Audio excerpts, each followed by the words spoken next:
ሰላም፣ ዶክተር ትንሳኤ ነኝ። በዚህ ቪዲዮ ስለ ነጭ ሽንኩርት ውሃ ጥቅሞች፣ ለምን መጠጣት እንዳለብንና ማን ሊጠጣው እንደሚገባና ለምን ሁኔታዎች እንደሚጠቅመን እናወራለን። ሁለተኛው የምንማረው ነገር ደግሞ የነጭ ሽንኩርት ውሃ እንዴት እንደሚዘጋጅ ነው። በተጨማሪ የነጭ ሽንኩርት ሻይ እንዴት እንደሚዘጋጅ እንመለከታለን። ስለዚህ ይህ ቪዲዮ የሚያተኩረው በዚህ ላይ ነው። በመጀመሪያ ለነጭ ሽንኩርት ውሃ ጥቅሞች እንመልከት። ወይም ይህ የነጭ ሽንኩርት ውሃ ለማን ነው የሚያስፈልገው? ማንም ሰው በስኳር በሽታ ወይም በኢንሱሊን ችግር እየተሰቃየ ከሆነ ወይም ክብደት መቀነስ የሚፈልግ ከሆነ ይህ የነጭ ሽንኩርት ውሃ ይረዳዋል። ለምን? ምክንያቱም በሰውነታችን ውስጥ ያለውን ኢንሱሊንን ሚዛናዊ ስለሚያደርግ ነው። ለዚህም ነው ለስኳር በሽታ እንዲሁም ለክብደት መቀነስ የሚረዳው።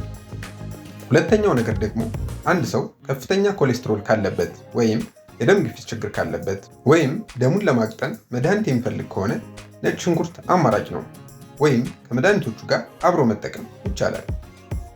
ሶስተኛው ደግሞ ነጭ ሽንኩርት አንድ ሰው የኩላሊት ችግር ካለበት ወይም በኩላሊት ውስጥ ኢንፌክሽን ካለበት በጣም ውጤታማ ነው። ምክንያቱም ነጭ ሽንኩርት በጣም ጥሩ የሆነ ጸረ ባክቴሪያ እና ጸረ ተዋሲያን ተጽዕኖ አለው። አልፎ ተርፎም ጸረ ፈንገስ ባህሪ አለው።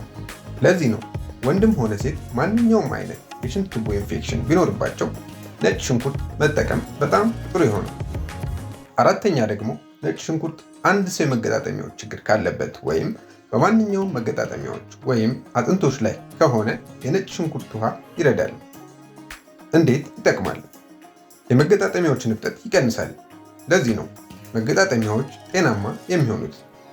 የመጨረሻውና አምስተኛው ምክንያት ደግሞ ማንኛውንም አይነት የአካል ብቃት እንቅስቃሴ ካደረጉ በኋላ በጣም በፍጥነት ድካም የሚሰማዎት ከሆነ የነጭ ሽንኩርት ውሃ ይጠጡ። ከዛ በጣም ሳይደክሙ ስፖርቱን ለረጅም ጊዜ መስራት ይችላሉ። እነዚህ የነጭ ሽንኩርት ውሃ ዋና ዋና ጥቅሞች ናቸው። አሁን ጥያቄው ይህን የነጭ ሽንኩርት ውሃ እንዴት እንደሚሰራ ነው። በጣም ቀላል ነው። ለዚህም የሚያስፈልጉት 1 ወይም 2 ነጭ ሽንኩርት ብቻ ነው። ይህንም ይፍጩትና ለ15 ደቂቃ ያቆዩት። ለምን ያቆዩታል?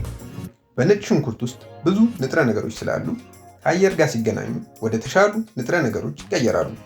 ይህም በሰውነታችን በቀላሉ ጥቅም ላይ የሚውል ነው። ለዚህ ነው ለ15 ደቂቃዎች ብቻ የሚያቆዩት እና ከዛ በአንድ ብርጭቆ የሞቀ ውሃ ውስጥ ይጨምሩት እና ያዋህዱት። አሁን ለመጠጣት ዝግጁ ነው ማለት ነው። ጠዋት ማለዳ በባዶ ሆዶ መጠጣት ይችላሉ። የጨጓራ በሽታ ወይም ሌላ ችግር ካለብዎ ምግብ ከበሉ ከ40 ወይም 50 ደቂቃዎች በኋላ መጠጣት ይችላሉ። ሌላው ደግሞ የነጭ ሽንኩርት ሻይ ነው። የነጭ ሽንኩርት ሻይ እንዲሁ ለመስራት በጣም ቀላል ነው። 2 ነጭ ሽንኩርት ይፍጩ እና በአንድ ብርጭቆ ከግማሽ ውሃ ውስጥ ይጨምሩት። ይህን ውሃም ለ1 ወይም ለ2 ደቂቃ ያህል ያፍሉት። ቢበዛ ለ3 ደቂቃ ያህል ያፍሉት። ከዛ በላይ አያቆዩት። ከዛ የሻዩ ሙቀት ትንሽ ከቀነሰ በኋላ ማር መጨመር ይችላሉ እና የሎሚ ጭማቂ በዛ ላይ መጨመር ይችላሉ እንደ ፍላጎቱ። ቪዲዮውን ጠቃሚ ሆኖ እንዳገኙት ተስፋ አደርጋለሁ።